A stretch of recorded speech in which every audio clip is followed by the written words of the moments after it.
You have stolen my dreams and my childhood with your empty words, and yet I'm one of the lucky ones. People are suffering, people are dying, entire ecosystems are collapsing. We are in the beginning of a mass extinction, and all you can talk about is money and fairy tales of eternal economic growth. How dare you!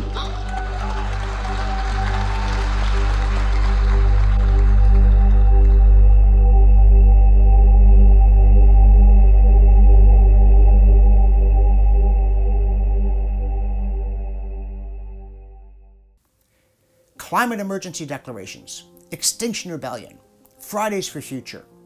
These movements all share an outlook that's beyond gloomy, it's hysterical. And it's damaging to society. It's especially damaging to children, who are being recruited into a cause they can't possibly have the knowledge base to critically assess, and which is filling them with terrifying visions of a hopeless and bleak future. Throughout history, times of mass hysteria have always led to terrible outcomes and widespread suffering. When we look at the bloody aftermath of the French Revolution, or the totalitarian nightmare of the Cultural Revolution in 1960s China, or the witch trials in Massachusetts in the 1690s, the common thread is panic. But I don't want your hope. I don't want you to be hopeful. I want you to panic. I want you to feel the fear I feel every day. And then I want you to act. I want you to act as if you would in a crisis. I want you to act as if the house was on fire. Because it is.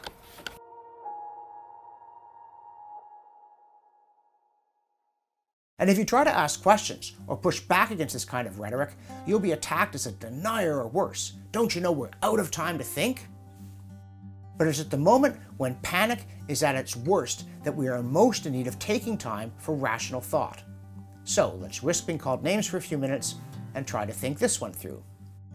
I'm John Robson, and this is a Climate Discussion Nexus backgrounder on the case for keeping our cool.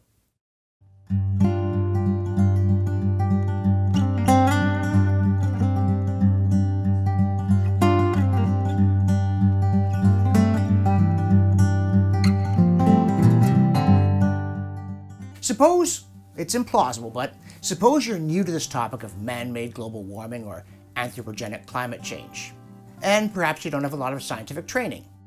So, after looking at some of the issues, you figure you just want to go along with mainstream expert opinion, as you would if you wondered, say, how far the moon is from the Earth, or why the sky is blue, or whether the Earth is really round.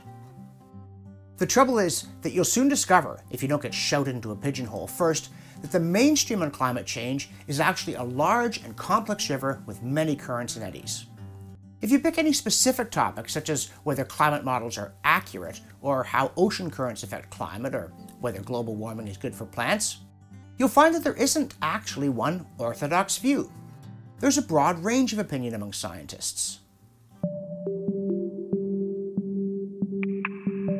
If you just focus on reports of the UN Intergovernmental Panel on Climate Change, you will accept the view that the climate is warming, but that not all the warming is man-made. This particular part of the mainstream view recognizes that at least some of the warming over the past 100 years is natural.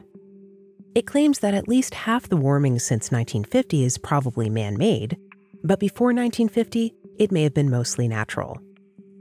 It says there's no clear connection between greenhouse gases and most forms of extreme weather, like hurricanes, floods, droughts, and tornadoes, and that the frequency of such things has barely changed over the past century, though they may get worse in the future. It also says global warming over the next century could be very large, or very small, or somewhere in between. The IPCC's experts are not unanimous that disastrous warming is coming. Not even close. The IPCC says that the economic impacts of warming over the next century will probably be small compared to most other changes in society, the economy, and technology. It also says they might even be beneficial in some places, or very costly, or again, somewhere in between. In short, the IPCC recognizes a great deal of uncertainty in the science and in the economics. And I want to emphasize these are all mainstream views taken from past IPCC reports. Yet if you say them out loud in many places today, you stand a good chance of being attacked as a denier. And that's because more and more of the public discussion of climate change has been hijacked by extremists. Hang on, you might say. The mainstream doesn't run where you claim. It's overwhelmingly convinced of the alarmist case. I mean, surely you know that 97% of scientists agree that climate change is, quote, real, man-made, and dangerous, end quote. Even Barack Obama tweeted it out, so it must be true, right? Well, no. That claim is untrue. And if you want to see the numbers for yourself and the dubious statistical methodology behind those claims, watch our video on the 97% consensus. Here is some of the evidence that has led well-informed experts to the view that global warming is not a crisis or an emergency, and whatever problems it causes in the future will be manageable.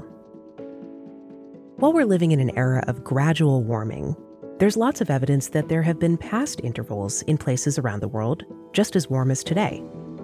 Humans manage to thrive in all kinds of climates, and amidst all kinds of climate variability. Some computer models predict a strong future warming in response to greenhouse gases, but comparisons of model simulations to historical data also showed they tend to warm the atmosphere too much compared to how much it warmed in the past. Countries with good quality long-term climate records, like Canada, show very little change in temperature or other weather patterns in many locations, despite the increase in greenhouse gases. As societies get wealthier, even if they experience warming, they also become less vulnerable to climate hazards. Climate-related deaths and weather damages as a fraction of the global economy have declined sharply over the past century. Use of fossil fuels in our cars and homes and factories generates far less air pollution now than in previous decades because technology has improved so much. Even with the climate changes of the past 150 years, and even if they were all due to fossil fuel use, the availability of inexpensive and reliable energy has allowed living standards, life expectancy, and health to get incomparably better than they were in the 1800s. No society has chosen to turn its back on the amazing benefits of fossil fuels. Economic estimates of the likely costs of future climate changes due to fossil fuel use are still so small that trying to phase them out would do far more harm than good to future generations. This isn't denialism or Coke money talking. It's sound, well-informed realism. It's an optimistic view of our situation, but it's based on solid mainstream science, including, yes, IPCC reports. Trying to speak reasonably in the midst of a public panic is difficult. It can even be dangerous, especially when all the so-called respectable people are competing with each other over who can become more shrill and extreme.